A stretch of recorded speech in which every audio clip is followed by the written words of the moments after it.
Hi, my name is Leo Cox. Welcome to my channel. Bryce Canyon has been celebrating 100 years of federal protection ever since it was designated as a national monument in 1923.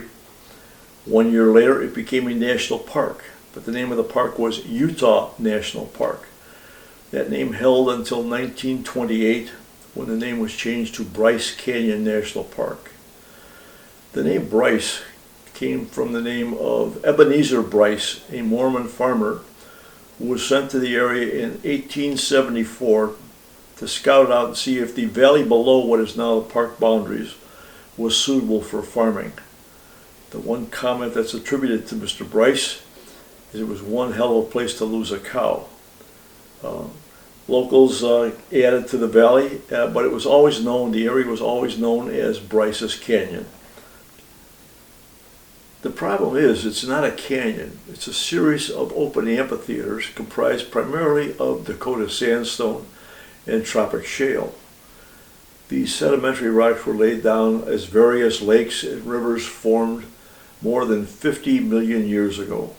These sediments lay hidden for until 16 million years ago, when the Colorado Plateau began rising. Faults in the earth led to mesa tops and canyons, and the face of the canyons were open to weathering, which here in Bryce led to the formation of the hoodoos that we see today. At 56 square miles, Bryce is not a large park, especially when compared to other western U.S. national parks. One thing that stands out about the park is it's a high elevation park. The average elevation is 8,000 feet above sea level. It's a cold park. It can be a cold park. It has freeze-thaw cycles 170 days per year. Sometimes there's 2 cycles per day. It does get some snow. It gets quite a bit of snow sometimes. As a matter of fact, I was almost stuck in the park. As I tried to leave, Highway 12 was closed. The only way I got out was one of the state snowplows went off the road, and they had to send enough equipment out to retrieve that snowplow, and that's how the road got open, or I would have been there overnight.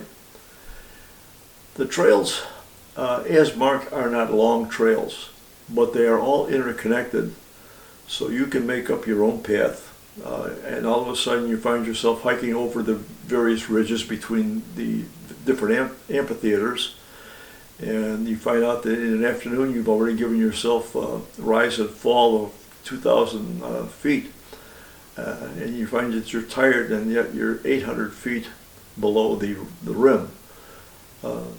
It's a unique experience, so let's take a look.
Describing extraordinary sights with ordinary words can be a daunting task. Here is a place that lends itself to the use of ordinary words to describe extraordinary sights. Words like glowing, majestic, even whimsical, eerie, and otherworldly. These are some of the words that come to mind when trying to characterize the spectacle that is Bryce Canyon National Park.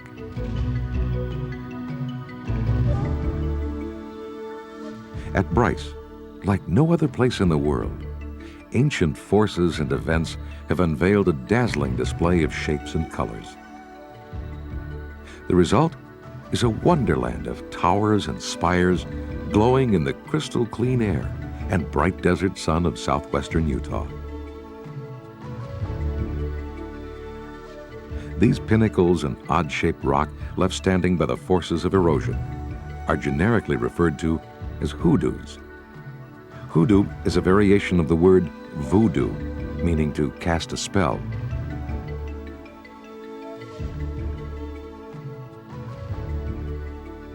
It is the grandeur of Bryce Canyon that casts a spell on both first-time and returning visitors.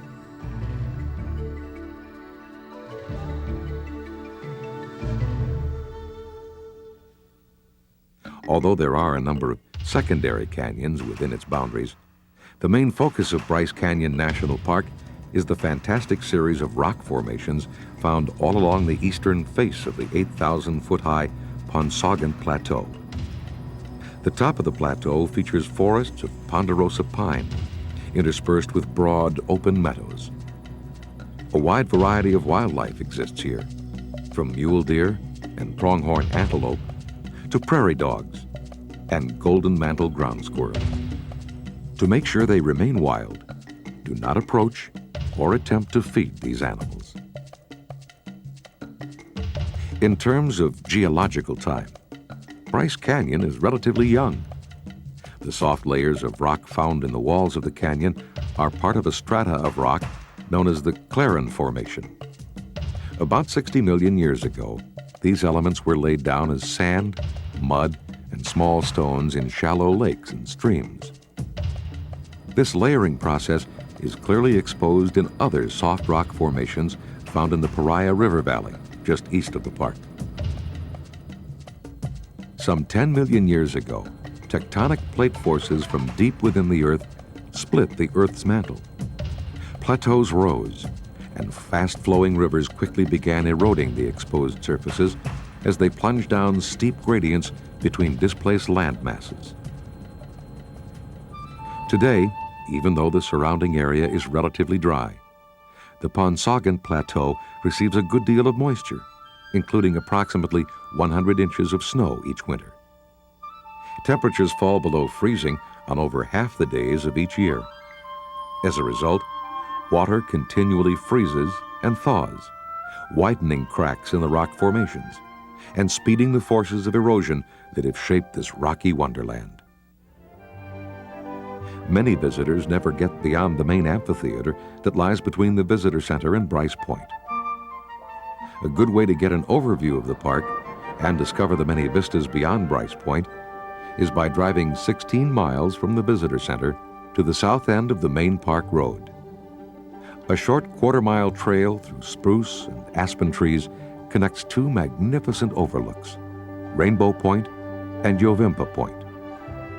The panoramic view southward from Yovimpa Point includes the white cliffs in the distance and the dim outline of the Grand Canyon's Kaibab Plateau on the horizon nearly 100 miles away. From the overlook at Rainbow Point, the northward view follows the eroded face of the Ponsaugant Plateau. On the return drive toward the visitor center, stop to marvel at the views from various overlooks along the way. These overlooks are anywhere from 500 to 1,000 feet higher than the rim around the main amphitheater near the visitor center. The dark forested floor of Agua Canyon stretches out beyond the brilliant hoodoos bracketing the marvelous scene before you. Many visitors to Bryce Canyon never venture to the south end of the roadway, and as a result, they miss these beautiful panoramas. At the natural bridge overlook, the rounded forms shaped by erosion lead the eye downward to the formation known as Natural Bridge. There are 4 main points overlooking Bryce Canyon's main amphitheater. The southernmost of these observation points is Bryce Point. From this lofty perch, the dark green forest floor of Bryce Canyon is accentuated by a series of shadows. These shadows are cast by row upon row of brightly colored hoodoos forming the Baroque shapes of the canyon walls.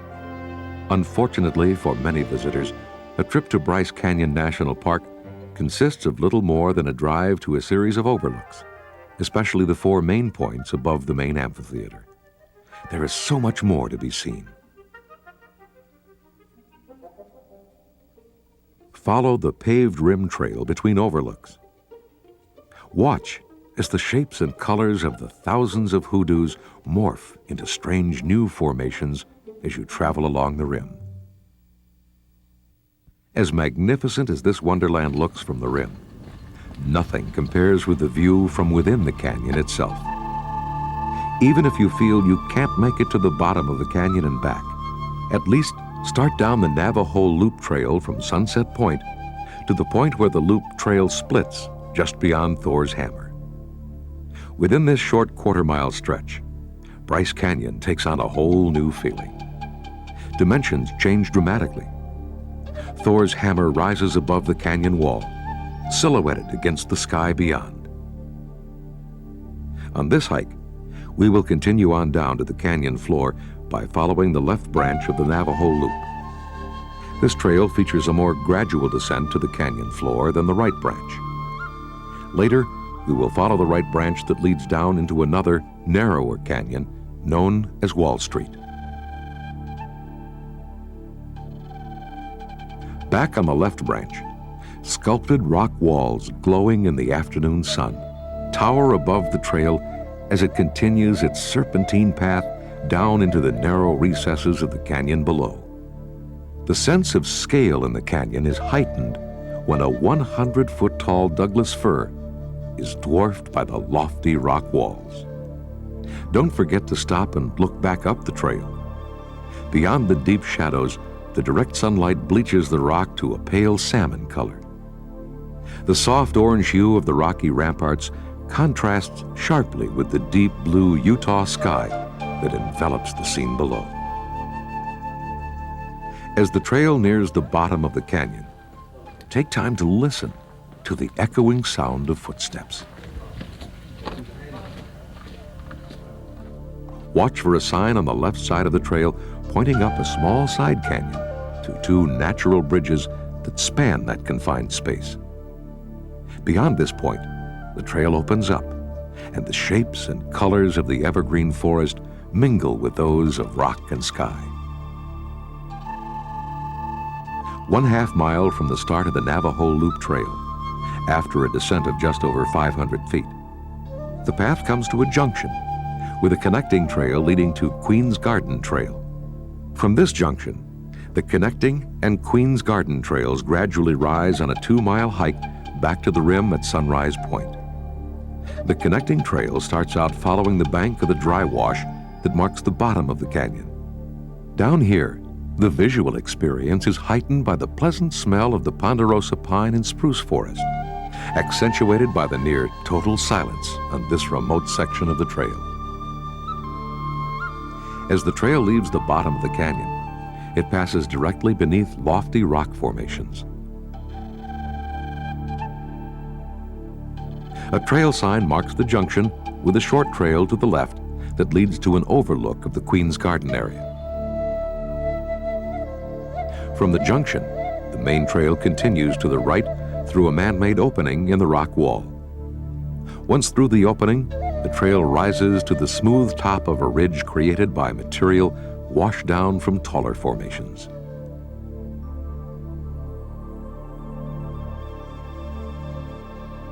From the top of this ridge, hikers can look back across the Queen's Garden area just as another group of hikers are beginning their descent from Sunset Point.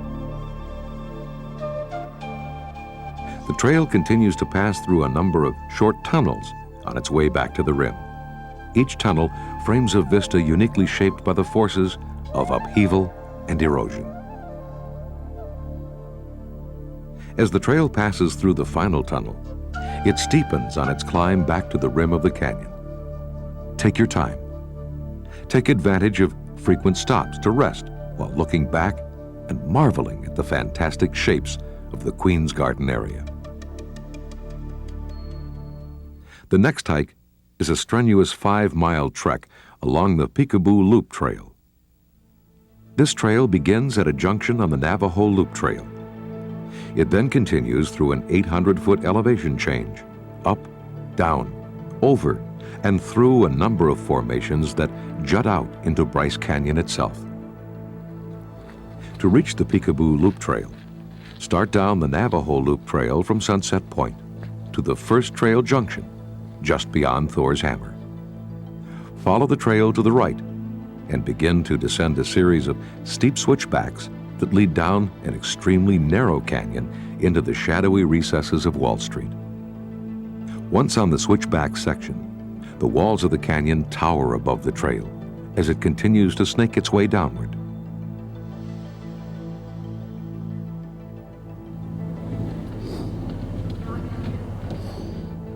After the path cuts through a projecting fin, the walls close in even tighter, and the switchbacks tighten. This section of the Navajo Loop Trail is probably the most popular hike in the park. The reflected light at the bottom of this canyon bathes the towering walls in an ethereal glow that provides a visual experience that few hikers in this marvelous path can forget. Looking back up the trail, you can realize how steep this descent has been. In the narrowest part of the canyon, hikers are silhouetted against salmon-colored walls, illuminated by reflected light slipping into the deep recesses of this crevasse. Here at the very bottom, a Douglas fir tree stretches for the open sky hundreds of feet above.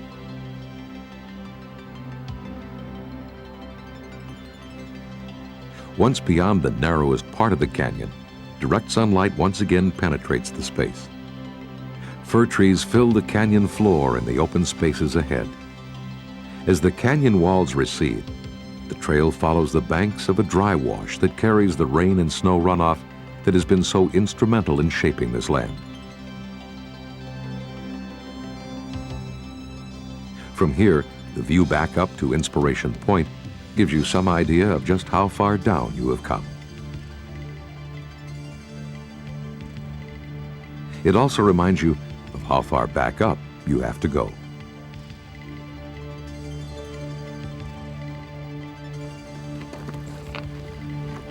Just beyond this point, a signpost marks the start of the Peekaboo Loop Trail. The trail leads down a short incline and then follows a path across the bottom of the canyon floor. The going is easy as the level portion of the trail traverses the canyon. The trail begins to rise slowly until it comes to another signpost that marks the start of the loop portion. Today's hike will start off to the left and continue in a clockwise direction. The loop part of the trail immediately sets off on a moderate uphill section that hints at the variety of spires, towers, and hoodoos that lay ahead.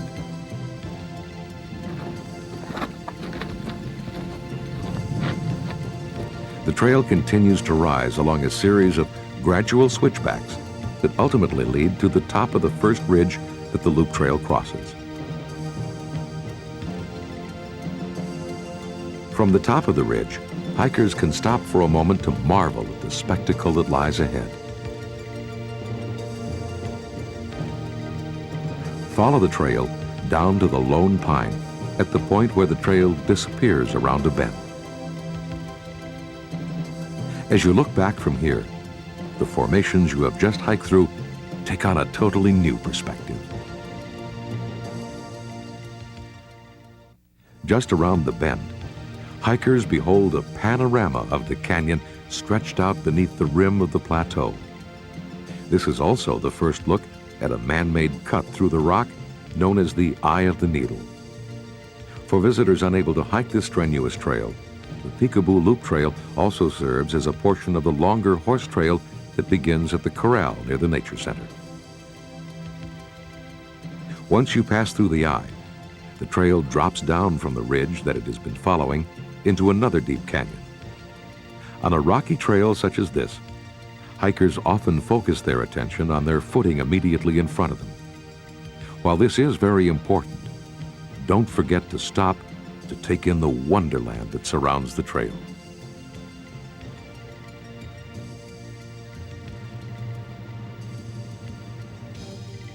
As the trail continues downward, hikers going in the opposite direction slowly make their way toward the eye of the needle high above.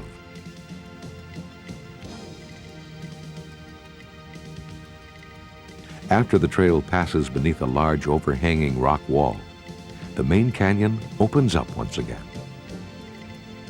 From here, the question might arise, just how far down is this trail? Or conversely, how far up are those people on Bryce Point?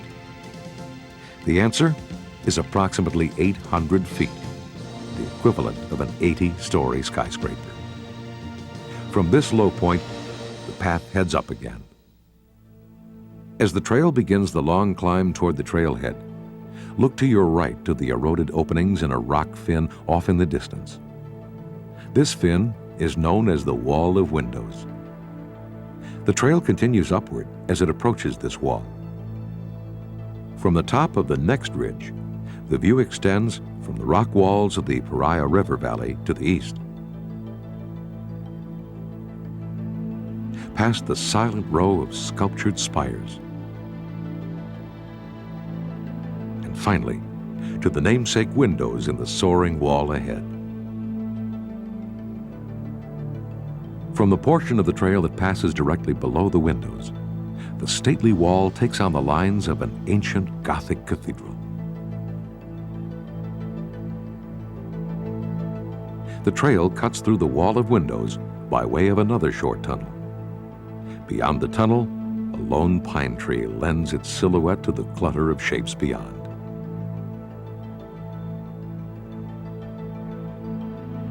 Once you have traveled a few hundred yards beyond this tunnel, look back to catch sight of a whimsical silhouette.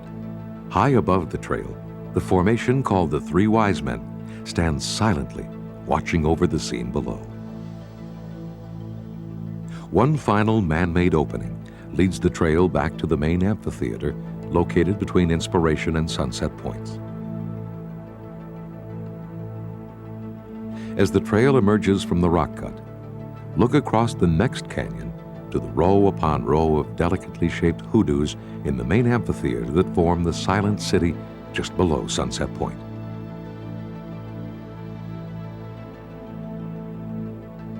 There is still one long descent to the junction with the Navajo Loop Trail, and one more 500-foot climb back to the rim above the silent city.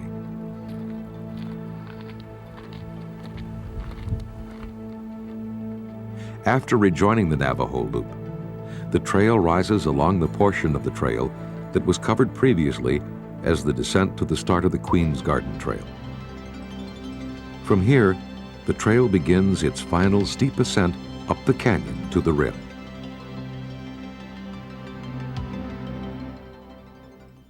Hiking in Bryce Canyon is an exhilarating experience. However, there are dangers that can be present for unprepared hikers on these steep trails. Watch for drop-offs.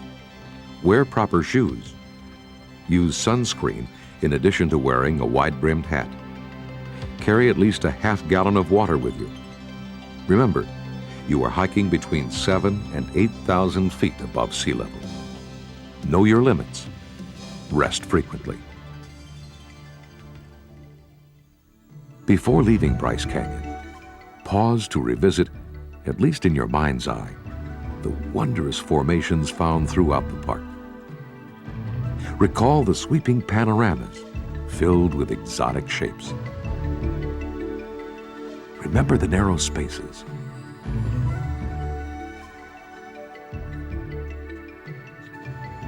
The crisp, clean air of the high plateau.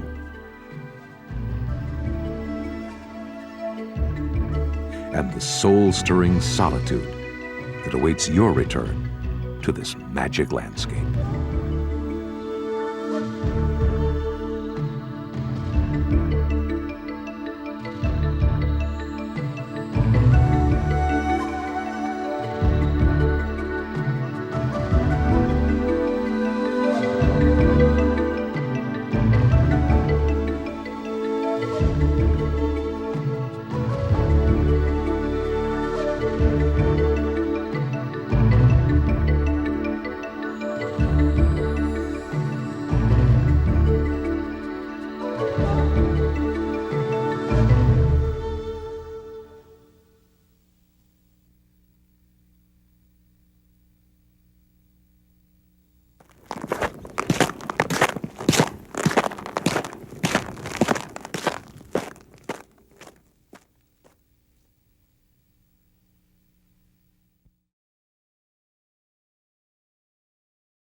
If you enjoyed this program, hit the like button and subscribe so you don't miss the rest of the series.